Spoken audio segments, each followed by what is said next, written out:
कि जब महाराज छोटे छोटे बालक और वे अपनी तोतली बोली से, मधुर बोली से जब माता पिता के साथ वे कुछ बात करते हैं, छोटे छोटे बच्चे जब बोलना सीखते हैं उस समय जिस प्रकार से वे अपने भोले मन से, निर्मल अंतःकरण से जिस प्रकार वे अपने मन में विचार करके जिस प्रकार वे बात करते हैं और माता पिता को अनेक प्रकार से वे सुखी करते हैं, यही घर गृहस्थी का सुख है महाराज, अनिवर्चनीय सुख है। बच्चे उनसे माता पिता को, दादा दादी को बड़ा सुख प्राप्त होता है। अगर घर में बच्चे ना हो, छोटे छोटे बच्चे ना हो, तो घर एकदम सूने सूने लगते हैं, बिल्कुल उनकी शोभा नहीं होती। ये बालकों से, बच्चों से ही घर की शोभा होती है। अगर बेटा बेटी नहीं उत्पन्न करोगे, नहीं पैदा करोगे, तो क्यों फिर विवाह किया भैया, क्यों घर गृहस्थी के चक्कर में फंसे? फिर तो विरक्त हो जाते, बाबा जी हो जाते, ठाकुर जी का भजन करते हैं। घर गृहस्थी की सफलता, सार्थकता संतान उत्पत्ति में है। संतान की उत्पत्ति में घर गृहस्थी की सार्थकता है। तो अब महाराज उसके मन में, क्योंकि वो जो स्त्री है, दुबली है, उसको महाराज इस जन्म में संतान उत्पत्ति का योग नहीं था। उसके मन में ये सब कुतर्क इसलिए उठ रहे थे क्योंकि उसको संतान उत्पत्ति का योग नहीं था। अब तो महाराज उसने वो फल जो है अपनी सहेली की प्रेरणा से वो गाय को खिला दिया, और सहेली ने कह दिया कि देखो मैं भी गर्भवती हूँ और मेरे घर धन की बड़ी तंगी है, धन नहीं है, तुम्हारे घर में बहुत धन है, बहुत पैसा है, तो प्रसव का कष्ट तो मैं सहन कर लूंगी और बालक मैं तुमको दे दूंगी, और उसको तुम अपना बच्चा बता करके और सारे समाज में उसका प्रचार कर देना कि मेरा बालक। पंडित जी को भी यही बताना, पंडित जी को भी सच्ची बात मत बताना। और ये जो महात्मा ने जो फल दिया है, इसको तुम गाय को खिलाकर देख लो, उसकी परीक्षा हो जाएगी कि महात्मा के फल में कितना चमत्कार है, कितनी सच्चाई है। तो तुम अब निश्चिंत हो जाओ, तुम मुझे धन दे देना, मैं तुम्हें पुत्र दे दूंगी। तो इस प्रकार से वो बातचीत हो गई। और आजकल भी ऐसा ही हो रहा है, जो बहुत लोग पढ़े लिखे और बड़े जो समृद्ध हैं, जो ज्यादा जिनको समृद्धि प्राप्त हो गई है, और वो ऐसा ही करते हैं, बच्चे गोद ले लेते हैं, दूसरी माता के, दूसरे पिता के बच्चों को गोद ले लेते, वे प्रसव की पीड़ा सहन नहीं करना चाहते। तो अब तो महाराज इसकी तो बात बन गई, ये ऐसा ही चाहती थी, तो बड़ी प्रसन्न हुई और बदले में उसको खूब धन दिया। और अब तो उस क्षण की उस प्रतीक्षा होने लगी जब उसके पुत्र हो। अब महाराज गाय को फल खिला दिया गया, और जब वह समय आया तब वह उस स्त्री ने उस स्त्री के पुत्र हुआ, और उसने चुपचाप ला करके उसको दुमली को दे दिया, और आत्मदेव को सूचना दे दी गई कि मेरे सुखपूर्वक बालक हो गया है। आत्मदेव जी ने सुना तो महाराज बड़े प्रसन्न हुए और सभी लोगों को बड़ा आनंद हुआ। ब्राह्मण ने उस बालक के जात कर्म संस्कार आदि सब करवाए, ब्राह्मणों को दान दिया, अनेक प्रकार से गाना बजाना हुआ। और महाराज कुछ ही समय बाद, 1 महीने के बाद, नहीं, भागवत जी में लिखा है, त्रिमासे निर्गते चाथ साधेनु सुसुवेर भकम। 3 महीने के बाद उस गाय को, जिसको फल खिलाया गया था, उस गाय को भी एक बालक का जन्म हुआ, बछड़ा नहीं, उसके मनुष्य आकार का एक बालक उसने जन्म दिया। बालक को केवल उस बालक के जो कान थे वे ही बड़े बड़े थे, गाय की तरह थे, बाकी वह पूरा महाराज सुंदर, सर्वांग सुंदर, दिव्य स्वर्ण की सी कांति वाला वह बालक था। उसे देखकर ब्राह्मण देवता बड़े प्रसन्न हुए, आनंदित हुए, और उन्होंने स्वयं ही उसके सब संस्कार किए और उसका नाम रखा गोकर्ण। बोलिए श्री गोकर्ण जी महाराज की जय। और इस जो जो सहेली का जो पुत्र था, जो धुंधली ने जिसको अपना बनाया, उस धुंधली के पुत्र का नाम हुआ धुंधकारी। धुंधली ने उसका नामकरण किया, बोले मेरा बेटा है तो माता के नाम पर इसका नाम रखा जाएगा। मेरा नाम है धुंधली, मेरे पुत्र का नाम होगा धुंधकारी। अब महाराज यथा नाम तथा गुण, और उसमें महाराज ऐसे दोष आ गए, पाप करने लगा। बचपन से ही वो बड़ा दुष्ट निकला। उसमें स्नान और पवित्रता के जो नियम होते हैं ब्राह्मणों के, वो उसमें बिल्कुल भी नहीं थे, और न कोई खान पान का ही परहेज था। क्रोध वह बहुत करता था, गुस्सा इतना करता कि महाराज आग बबूला हो जाता। बुरी बुरी वस्तुओं को संग्रह किया करता था, मुर्दे के हाथ से छुआया हुआ अन्न भी खा लेता था। दूसरे की चोरी करना, सब लोगों से द्वेष करना उसका स्वभाव बन गया। और महाराज छोटा सा ही जब था तो बालकों के साथ मिलकर छिप करके दूसरे लोगों के घरों में आग लगाया आता था, आग लगा देता, और प्राणियों की हिंसा करता था। दूसरों के बालकों को खिलाने के लिए गोद में लेता और उन्हें चट से कुएं में डाल देता। ऐसा महाराज दुष्ट था। ये बालक के लक्षण बचपन में ही समझ में आ जाते हैं कि क्या ये बनने वाला है, क्या होने वाला है। तो पूत के पाम पालने में जीत जाए, हमारे ब्रज में कहावत है कि पूत के पाम पालने में जीत जाए। तो कैसा होगा, क्या इसके लक्षण होंगे, वो बचपन से ही प्रकट हो जाते हैं। जैसे जैसे वह बड़ा हुआ, उसने महाराज चोरी को तो अपना व्यापार बनाया, व्यवसाय बनाया, और वेश्याओं के जाल में फंस गया। जैसे युवावस्था आई, वेश्याओं के जाल में फंस गया, और धीरे धीरे उसने महाराज अपने पिता की सारी संपत्ति नष्ट कर दी।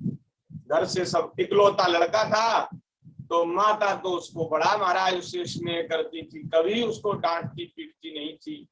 पिताजी तो कभी कभी गुस्सा करते थे, लेकिन वे भी पुत्र मोह के कारण उसको रोकते नहीं थे, और धीरे धीरे सब संपत्ति उसने नष्ट कर दी। अब जब उसको कहीं से धन नहीं मिलता तो माँ को आकर के वह डांटता और पीटता भी था। अपनी मैया को कहता कि लाओ धन दो, मुझे पैसा दो। माता कहती बेटा तू सारा धन तो ले गया, अब मेरे पास कुछ नहीं। उसके मैया के आभूषण ले गया, और जब कुछ नहीं मिला तो सारे घर के बर्तन भाड़े उसने बेच दिए, और सब जुआ में, व्यभिचार में उसने नष्ट कर दिया। अब महाराज उसके इन कुकर्मों को देख करके श्री आत्मदेव जी महाराज, उसके पिता, बड़े दुखी हो गए। देख देख कर उसके दोषों को दुखी हो गए, और सोचने लगे कि मैं जब पुत्र की इच्छा से व्याकुल था तब उस समय सन्यासी ने मुझको ज्ञान सुनाया था, लेकिन मेरी समझ में उनकी ज्ञान की बात नहीं आई। अगर मैं उस समय उनकी ज्ञान को मान जाता और जो सिखाना चाह रहे थे मैं उस समय समझ लेता, तो आज ये जो बड़ा भारी दुख मुझे सहन करना पड़ रहा है पुत्र के कारण, वह सहन नहीं करना पड़ता।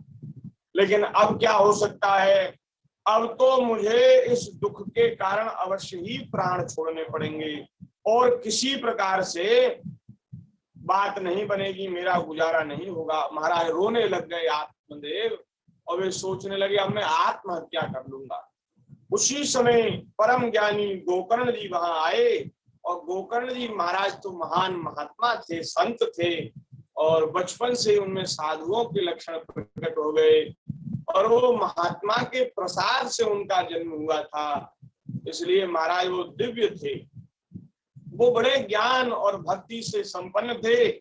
उसने अपने पिताजी को, उन्होंने आकर के समझाया, बोले खलु संसारो दुख रूपी विमोहतः सुतः कस्य धनम कस्य स्नेहवान ज्वलते निशम। हे पिताजी, आप धैर्य धारण करें मन में और विचार करें कि यह संसार असार है, दुखदायी है, दुख रूपी है, दुख रूपी और विमोह का, मोह में डालने वाला है। ये संसार ऐसा महाराज जादू का खेल है कि इसमें कुछ भी वास्तविकता नहीं है, कुछ भी सत्य नहीं है, लेकिन फिर भी ऐसा महाराज भगवान की माया है, ऐसी माया है कि वो मोह में डाल करके रखती है। और इस झूठे संसार को, असार संसार को हम लोग सच मान लेते हैं, सत्य मान लेते हैं। जैसे मेला में कठपुतली का खेल होता था तो वहां महाराज दिखाई पड़ता था कठपुतली एक दूसरे से बात कर रही, लकड़ी की छोटी छोटी कठपुतली बनाई जाती थी और वे आपस में बात कर रही हैं, व्यवहार कर रही हैं, लेकिन वस्तुतः वे तो जड़ हैं, वे ना तो बोल सकती हैं ना कुछ व्यवहार कर सकती हैं। वो सब नाटक सब झूठा होता है, लेकिन देखने से वो सच्चा लगता है। इसी प्रकार ये संसार का सब नाटक झूठा है, मोह में डालने वाला ये संसार माया का ऐसा जादू है कि सब झूठा असत्य संसार हमें सत्य प्रतीत होता है। जैसे अंधेरे में कोई रस्सी पड़ी हो तो वो रस्सी भी सर्प की भांति दिखाई पड़ती है, सर्प की जैसी दिखाई पड़ती है, और जब तक उजाला ना हो जाए, प्रकाश ना हो जाए, तब तक वह भ्रम बना रहता है। ऐसे ही है असार संसार, ये असत्य संसार हमें भगवान की माया के कारण, अज्ञान के कारण सत्य प्रतीत हो रहा है, और जब तक ज्ञान का प्रकाश अंतःकरण में नहीं होगा तब तक ये भ्रम नहीं मिटेगा। ये मोह में डालने वाला है। बोले पिताजी, गोकर्ण जी कह रहे पिताजी कौन किसका यहाँ बेटा है और कौन किसका यहाँ पिता है, और महाराज धन संपत्ति किसकी है। बोले कोई किसी का नहीं है, जो इन धन में पुत्र में आसक्ति रखता है, बोले वो रात दिन जलता रहता है। न धन हमारा है, न संपत्ति हमारी है, न बेटा बेटी हमारे हैं, न रिश्तेदार नातेदार हमारे हैं, लेकिन जो इनको अपना मानता है उसको महाराज रात दिन जलना पड़ता है, दुखी रहना पड़ता है। हम लोगों के दुख का कारण है आसक्ति। जैसे दीपक में घी डाला जाता है तो घी जब तक रहता है तब तक दीपक को जलना पड़ता है, और घी नष्ट होते ही दीपक भी बुझ जाता है, अपने उसमें स्वरूप में लीन हो जाता है। उसी प्रकार हम लोगों के भीतर आसक्ति का घी भरा है, इसलिए हम जल रहे हैं। कभी कोई नुकसान हो जाता है व्यापार में तो दुखी होना पड़ता है, कभी कोई हमारा प्रियजन बंधुजन जब वह बीमार हो जाता है, रोगी हो जाता है, अथवा संसार को छोड़कर चला जाता है तो जलना पड़ता है, दुखी होना पड़ता है। अगर किसी से भी आसक्ति न हो तो कोई जावे कोई आवे, लाभ हो चाहे हानि हो, कोई फर्क नहीं पड़ेगा। अब देखो संसार में कितने लोगों का जन्म रोज होता है, कितने बच्चे रोज जन्म लेते हैं। अब ये तो महाराज आंकड़े हम ज्यादा जानते नहीं, लेकिन आप सब जानकार हैं, अथवा आप पता भी लगा सकते हैं कि रोज कितने बच्चे जन्म लेते हैं, किलकारी कितने बच्चों की गूंजती है, लेकिन हम लोगों को उन बालकों के जन्म से कोई आनंद की प्राप्ति नहीं होती, कोई सुख नहीं होता। क्यों? क्योंकि उनसे हमारा आसक्ति का संबंध नहीं। अब किसी के घर कोई पुत्र हुआ, पुत्री हुई, उससे हमारा क्या लेना देना, हमारा उससे कोई आसक्ति नहीं, प्रेम नहीं, जान नहीं, पहचान नहीं, किसी के साथ कुछ हो। और ठीक इसी प्रकार हम जब दूसरे के सुख में प्रसन्न नहीं होते, उसी प्रकार हम दूसरे के दुख में दुखी भी नहीं होते। क्यों? क्योंकि उससे आसक्ति नहीं। संसार में कितने लोग रोज संसार को छोड़कर जाते, मृत्यु को प्राप्त होते हैं। बेचारे जिनके घर में मृत्यु होती है वे लोग तुम्हारा दुख के सागर में डूब जाते हैं, लेकिन हमें कोई विशेष, हाँ कुछ किसी के बारे में सुन लेते हैं तो थोड़ा मन में आता है अरे बड़ा बुरा हुआ, लेकिन जैसा दुख उस व्यक्ति को होता है वैसा दुख हमें नहीं होता। तो हमें ये बात समझ में आती है कि जिनको हमने अपना मान रखा है, जिनसे हमने प्रेम का संबंध बना रखा है, आसक्ति का संबंध बना रखा है, उन्हीं के सुख और दुख में हमें सुख दुख होता है। धन को अपना मान लिया है, स्त्री पुत्र को अपना मान लिया है, इसलिए इन सब के चक्कर में पड़कर हम दुखी होते हैं। तो जो आसक्तिवान लोग हैं, जो संसार में आसक्ति रखते हैं, उनको रात दिन जलना पड़ता है। इसलिए सुखी होना चाहते हैं तो आसक्ति और प्रीति केवल भगवान से रखें। मेरे तो गिरधर गोपाल दूसरो न कोई, जाके सिर पे मोर मुकुट मेरो पति सोई। हमारे तो श्री ठाकुर जी हैं और कोई अपना नहीं, किसी को छोड़ना नहीं है, त्याग किसी का नहीं करना है। हमारी जो ड्यूटी है, जो कर्तव्य है, उसको निभाना है, लेकिन मन से हृदय से किसी को अपना नहीं मानना है। अपने तो श्री ठाकुर जी हैं। अरे संसार के लोग कितने समय तक हमारे हैं, कितने देर तक, कितने क्षण का संग है हमारा, इतना संग है बस कि जब यात्री कहीं प्याऊ पर पानी पीने लगते हैं और वहां 10-20 लोग इकट्ठे होकर के बातचीत करने लगते हैं। कोई कहता है हम वहां के हैं, हम वहां जा रहे हैं, कोई कहता है हम वहां से आए हैं, वहां हम जा रहे हैं। उस समय वो नाम गाम पूछते हैं एक दूसरे का और वहां थोड़ी देर का उनसे व्यवहार हो जाता है और फिर सब लोग पानी पी पी करके उस प्याऊ पर से अपने अपने रास्ते आगे बढ़ जाते हैं। किसी को पूरब की दिशा में जाना है, किसी को पश्चिम की दिशा में जाना है, सब लोग अपने अपने गंतव्य स्थान को चले जाते हैं। ठीक उसी प्रकार थोड़े से समय के लिए हम सब लोग ऋणानुबंध में बंध करके हम सब लोग मिलते हैं, अपने परिवारीजनों से मिलते हैं, अपने सगे संबंधी नाते रिश्तेदार से मिलते हैं। थोड़ी देर का संग होता है, उसके बाद हमें कहीं और जाना है और उन्हें कहीं और जाना है, किसी को कहीं और जाना है। सब लोग अपने अपने रास्ते चले जाते हैं। संसार में कोई अपना नहीं है, ना था और ना रहेगा। और भगवान हमारे हैं, हमारे थे, हमारे ही रहेंगे। चाहे जिस योनि में हम जाएं, वहां भगवान हमारे हैं, हमारे रहेंगे। ठाकुर जी हमारा साथ कभी नहीं छोड़ते। संसार कभी साथ रहता नहीं और भगवान कभी साथ छोड़ते नहीं। चाहे हम नरक में जाएं, चाहे स्वर्ग में जाएं, भगवान हमारे साथ हमेशा रहेंगे। संसार के लोग कितनी देर रहेंगे? बहुत थोड़े समय का हम सब लोगों का संग है। इसलिए भैया किसी से आसक्ति मत करो, किसी में ममता मत रखो। केवल श्री ठाकुर जी ही हमारे हैं और उनके नाते, भगवान के नाते हमें सबसे व्यवहार करना है, सबसे मधुर व्यवहार करना है, प्रेम भरा व्यवहार सबके साथ रखना है, करना है। सबसे मीठा बोलो, सत्य बोलो, सबकी सेवा करो, जो बन जाए सो आप सबके हित के लिए करो और सब में भगवान का दर्शन करो। सब में भगवान का दर्शन करते हुए सबसे व्यवहार करना है। आसक्ति और प्रीति श्री ठाकुर जी में रखनी है। तो महाराज श्री गोकर्ण जी महाराज कह रहे हैं, आपके दुख का कारण है कि आपने इस धुंधकारी को अपना पुत्र मान रखा है।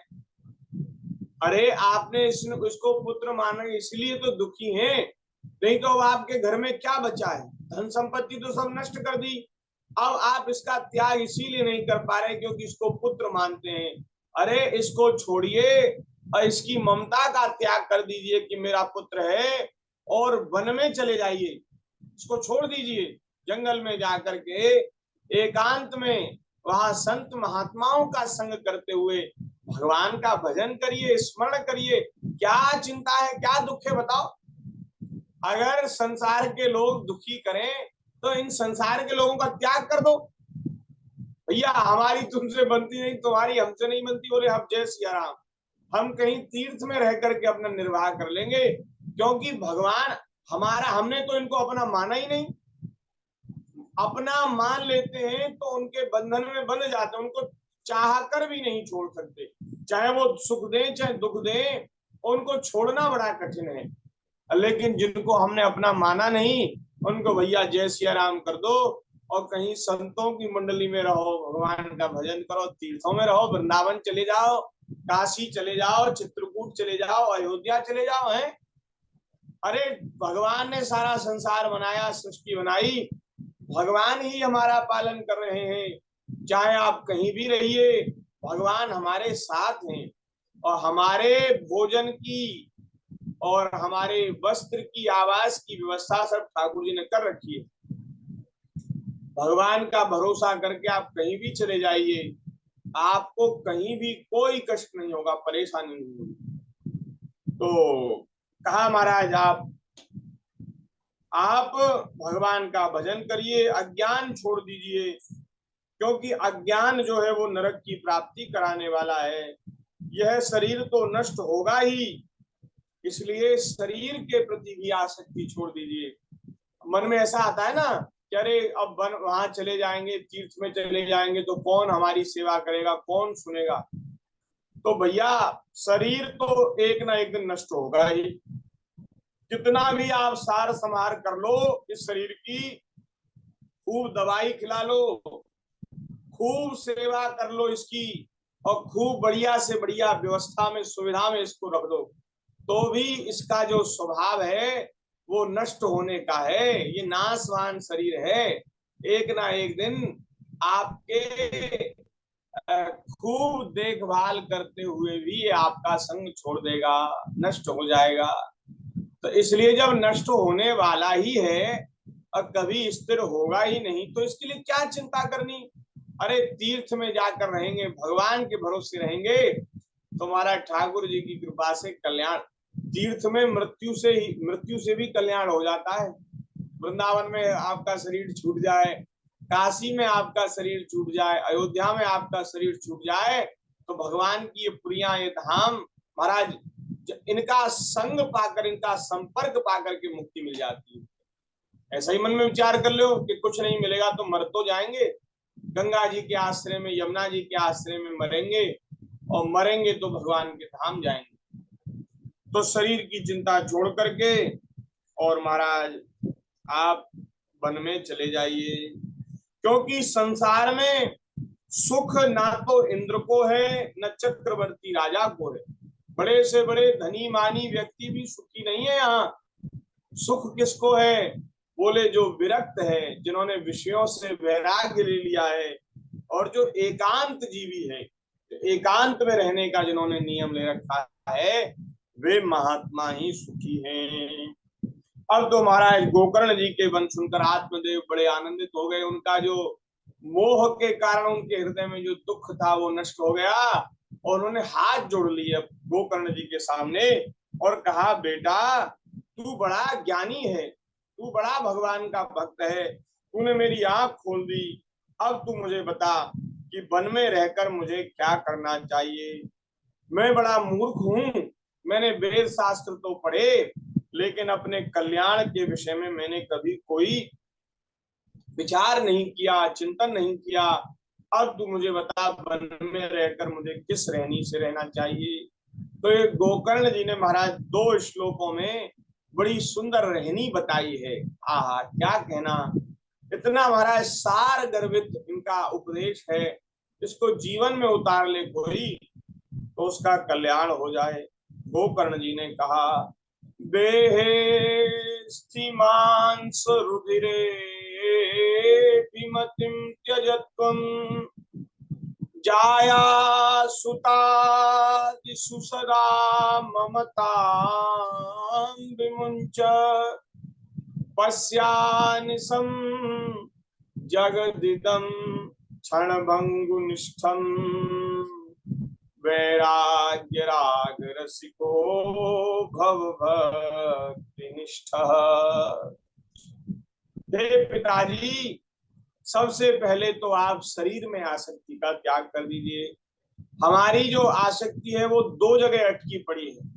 एक तो संसार में, संसार से छूट जाए तो दूसरी जगह होती है शरीर में। शरीर से आसक्ति को छोड़ना बड़ा कठिन है, लेकिन हमें विचार करना चाहिए। ये शरीर जो है हड्डी मांस और रुधिर का पिंड है, इसमें बड़ी खराब खराब वस्तुएं भरी पड़ी हैं। ये ऊपर से महाराज चमड़ी ऐसा महाराज इसको सजा दिया है, जिसको कहते हैं डेकोरेट। इसका ऐसा बढ़िया डेकोरेशन भगवान ने कर दिया है कि अंदर जो अत्यंत गंदी चीजें भरी पड़ी हैं, मलमूत्र, हड्डी मांस, रुधिर, कफ और ये सब, ये मांस मज्जा जो भरा पड़ा है वो दिखाई नहीं पड़ता। ये चमड़ी हट जाए तो इसका जो असली स्वरूप है वो दिखने में आ जाए तो महाराज घृणा लगती है। किसी का कहीं से कुछ हाथ कट जाए, कुछ हो जाए तो खून की और उसकी मांस की सब धारा बहने लगती है और वो देखने में बड़ा दुखदाई होता है। विचार करना चाहिए, शरीर जो है मांस का पिंड है और हम इस शरीर में जो जीव रूप से विराजमान है, जो आत्मा रूप से विराजमान है, वो ही मेरा स्वरूप है। ये शरीर मेरा स्वरूप नहीं है। ये शरीर तो पंच तत्व से बना है, जड़ प्रकृति का एक पिंड है, प्रकृति का विकार है। इस शरीर का संपर्क मुझे थोड़े समय के लिए हुआ है, क्योंकि मेरे कुछ पूर्व के प्रारब्ध हैं, उनको भोगने के लिए शरीर मिला है। जो हमने पाप पुण्य किए और उनका जो फल है सब सुख और दुख, वो भोगने के लिए हमें थोड़े समय के लिए शरीर मिला है। ऐसे कितने शरीर हमें प्राप्त हुए और कितने शरीर हमने त्याग दिए, उसका कोई ठिकाना नहीं। कितने शरीर मिले। अब यदि शरीर में ही आसक्ति करनी है तो कहां तक, कितने शरीरों में आसक्ति करोगे। इसलिए शरीरों की आसक्ति त्याग दीजिए। इस शरीर को आप मैं मानना छोड़ दीजिए और स्त्री पुत्र के प्रति जो ममता होती है, ममता माने मेरा, ये स्त्री मेरी है, ये पुत्र मेरा है, ये घर मेरा है, ये परिवार मेरा है, तो इनके प्रति मेरा जो भाव है उसका त्याग कर दीजिए, ममता का त्याग कर दीजिए। और महाराज पश्यानिशम जगदिदम क्षण भंगुनिष्ठ, संसार को ऐसा समझना चाहिए कि अगले ही क्षण सब कुछ नष्ट होने वाला है। ये संसार क्षण भंगुर है, न जाने कब ये नष्ट हो जाएगा। और संसार बना भी रहेगा तो भी महाराज कोई अपने शरीर का तो कोई ठिकाना ही नहीं, कब ये शरीर नष्ट हो जाए। और अपना शरीर जब नष्ट होता है तब ही महाप्रलय है। महाप्रलय तो जब होगी सो होगी, लेकिन हम मर गए तो हमारे लिए तो प्रलय ही हो गया, महाप्रलय हो गई। तो भैया कब क्या हो जाए इसका कोई ठिकाना नहीं। अच्छा एक बात बताओ, अगले ही क्षण हम सब मरने वाले हों तो हमें क्या कर्तव्य हमारे लिए होना चाहिए, क्या हमें करना चाहिए। अगले ही क्षण सब मरने वाले हों तो भैया जिससे हमारा परलोक सुधर जाए वही करना चाहिए। श्री कृष्ण नाम, श्री राधा नाम, श्री राम नाम, भगवान के नाम का उच्चारण करना चाहिए। जब मरने ही वाले हैं तो न धन संपत्ति काम आएगी, ना हमारे नातेदार रिश्तेदार काम आएंगे, भगवान काम आएंगे, भगवान का नाम काम आएगा। तो ऐसा विचार करना चाहिए कि ये संसार अगले ही क्षण नष्ट होने वाला है। ऐसा यदि कोई विचार कर ले तो वह पाप कर्म नहीं करेगा, कभी उससे उसके द्वारा अधर्म नहीं होगा, अशास्त्रीय चेष्टा नहीं होगी और उसको निरंतर भगवान का स्मरण होगा। श्री एक हमारे वृंदावन में संत हुए, वे कह रहे हैं, दो बातन को भूल मत, जो चाहे कल्याण, नारायण एक मौत को, दूजे श्री भगवान। बोले एक तो मौत को मत भूलो और एक भगवान को मत भूलो। मृत्यु हमेशा याद रखनी चाहिए कि कब हमारी मृत्यु होने वाली है, निश्चित मृत्यु होने वाली है। और दूसरे श्री भगवान, जब मृत्यु होने वाली है तो मृत्यु के दुख से छुड़ाने वाले, आवागमन के चक्र से छुड़ाने वाले भगवान हैं, उन भगवान का स्मरण करना चाहिए। तो संसार जो है क्षणभंगुनिष्ठ है। इसलिए महाराज शरीर से, संसार से और शरीर के जो सगे संबंधी हैं उनसे एकदम ममता का, मोह का त्याग कर दो और वैराग्य के रंग में रंग जाओ।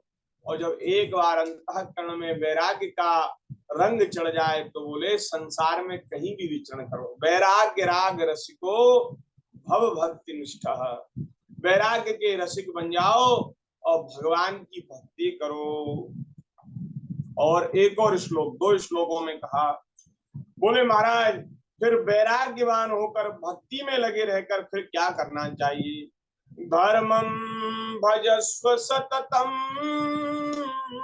त्यज लोक धर्मान सेवस्व साधु पुरुषान जहि काम तृष्णाम अन्यस्य दोष गुण चिंतन मासु मुक्त्वा सेवा कथा रसमहो नितराम पिबत्वम। सेवा कथा रसमहो नितराम पिबत्वम। देह धरे कर यह फल भाई, भजौ राम सब काम बिहाई। मनुष्य का सबसे बड़ा धर्म है भगवान का भजन, भगवान का स्मरण। तो बोले जो परम धर्म है उसका तो आप आश्रय लो, और जो लोक धर्म है, जो लोक धर्म है, लोक व्यवहार है, उनका त्याग कर दो। देखो संसार में रहने वाले जो हम घर गृहस्थी वाले जीव हैं, उनके लिए लोक धर्मों का पालन भी आवश्यक है। हमें जो संसार के लोक धर्म है कि ये हमारे बहन है, ये हमारी बेटी है, इनके प्रति जो जो हमारा कर्तव्य है उसका हमें पालन करना चाहिए। ये हमारा पति है, ये हमारा सास ससुर है, ये हमारे नातेदार रिश्तेदार हैं, इनके प्रति जो हमारा कर्तव्य है, जो धर्म है, उसका पालन करना चाहिए। लेकिन महाराज जब वैराग्य का नशा चढ़ जाए, वैराग्य का रंग पूरा महाराज चढ़ जाए, तो फिर लोक धर्म गौण हो जाते हैं। वे फिर उनका पालन आवश्यक नहीं रहता। फिर जो परम धर्म है, जो मुख्य धर्म है, वही महाराज हृदय में छा जाता है। परम धर्म है भगवान का भजन, ठाकुर जी की स्मृति। क्योंकि भैया भजन करने के लिए हम सब मनुष्य शरीर लेकर के आए हैं। ये मनुष्य शरीर भगवान को भजने का, भगवान को प्राप्त करने का साधन है। तो जब ऐसा वैराग्य मन में छा जाए कि अब हरि बिनु ना सिरेरी माई, अब भगवान के बिना काम चलता ही नहीं। जब तक ठाकुर जी के बिना काम चल रहा है तब तक अपने अपने कर्तव्य का, अपने अपने धर्म का पालन करो। लेकिन जब हरि बिनु ना सरेरी माई, मीरा जी का भाव है, मीरा जी कह रही हे सखी अब हरि के बिना, श्री कृष्ण के बिना अब जीवित रहना मुश्किल है। जब ऐसी स्थिति बन जाए तो लोक धर्म का त्याग कर देना चाहिए और परम धर्म का आश्रय लेना चाहिए। अब मीरा जी के चरित्र में हम सब लोग सुनते हैं, पढ़ते हैं कि उन्होंने संसार के सभी धर्मों का त्याग कर दिया और परम धर्म का आश्रय लिया, भगवान के भजन का आश्रय लिया। सास ने कहा बेटी ये हमारी कुल देवी है, इनकी पूजा करो। मीरा जी ने मना कर दिया कि सासू माँ मेरा मस्तक श्री कृष्ण के चरणों में समर्पित हो चुका है, अब ये किसी दूसरे देवी देवता के आगे नहीं झुकेगा।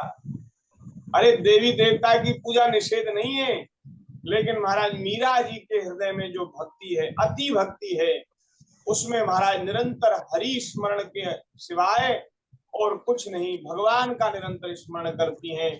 अब बोले अब हमें किसी दूसरे देवी देवता से, किसी दूसरे व्यक्ति से हमें कोई लेना देना नहीं है। उनका जब विवाह हुआ तो अपने पति से उन्होंने पहले ही दिन विवाह करके जब आई अपने ससुराल में, पहले ही दिन हाथ जोड़ करके निवेदन कर दिया कि महाराज मैं तो अपना पति श्री कृष्ण को मान चुकी हूँ। मैंने अपना तन मन धन जीवन सब कुछ भगवान को अर्पित कर दिया है। मेरा विवाह तो आपके साथ हो गया है, लेकिन आप मुझे अपनी पत्नी करके न माने। मैं जो सेवा मुझसे बन जाएगी मैं करूंगी, लेकिन इस शरीर से आपका संपर्क संबंध नहीं हो सकता। आप अपनी इच्छाओं की पूर्ति के लिए दूसरा विवाह कर लें, मुझे कोई परेशानी नहीं, लेकिन मैं तो श्री कृष्ण की हो चुकी हूँ, इस शरीर से आपका संपर्क नहीं होगा। तो विवाह के पहले दिन ये बात कह दी, तो जो इनके पति थे उन्होंने भी इनके भाव का आदर किया और इनको एक भक्ता के रूप में स्वीकार किया, गुरु के रूप में स्वीकार किया। ये तो हम सबका कल्याण करने के लिए हमारे परिवार में आई है, और उनका बड़ा आदर किया। हमारा सास ससुर के प्रति कर्तव्य, ननद भौजाई के प्रति कोई कर्तव्य उनका नहीं, उनके जीवन में नहीं था। अपने पति के प्रति क्या, वो सब उन्होंने तिलांजलि दे दी। लोक धर्म का आदर नहीं किया, एक परम धर्म का आदर किया, और उस परम धर्म का आदर करने पर भगवान की प्रसन्नता, भगवान की भक्ति प्राप्त हो गई। तो ये बात है कि जो वैराग्य का रंग जब चढ़ जाए, भक्ति हृदय में आ जाए, तो फिर त्यज लोक धर्मान धर्मम भजस्व सततम, निरंतर परम धर्म का आश्रय लेकर भगवान का भजन और अन्य सभी प्रकार के धर्मों से मुख मोड़ ले, सदैव साधु जनों की सेवा करे। सेवस्व साधु पुरुषान जही काम तृष्णाम। जब परम धर्म का आश्रय कोई लेता है तो उनको महाराज भगवान के भक्तों संतों का संग बहुत प्रिय लगता है। तो उन्हें संतों का संग करो, सेवा करो, लेकिन संतों का संग करते समय कोई संसार की इच्छा मन में मत रखो। सेवस्व साधु पुरुषान जही काम तृष्णाम, कामनाओं का और तृष्णाओं का त्याग करके साधु पुरुषों का संग करोगे तो आपको साधुजन भगवान के चरणों में प्रेम की रति की प्राप्ति करा देंगे। और यदि सांसारिक लौकिक कोई मनोरथ लेकर के आप साधुओं के पास जाएंगे तो महाराज वहां साधु जनों की सेवा संग करने पर भी हमें जो लाभ की प्राप्ति होनी चाहिए वो नहीं होगी। लौकिक कोई लाभ हो जाए तो हो जाए, लेकिन भगवान के चरणों में अनुराग नहीं होगा। और आगे कह रहे हैं अन्यस्य दोष गुण चिंतन मास मुक्त्वा, दूसरों के दोषों को, गुणों को, उनके चिंतन को त्याग देना चाहिए।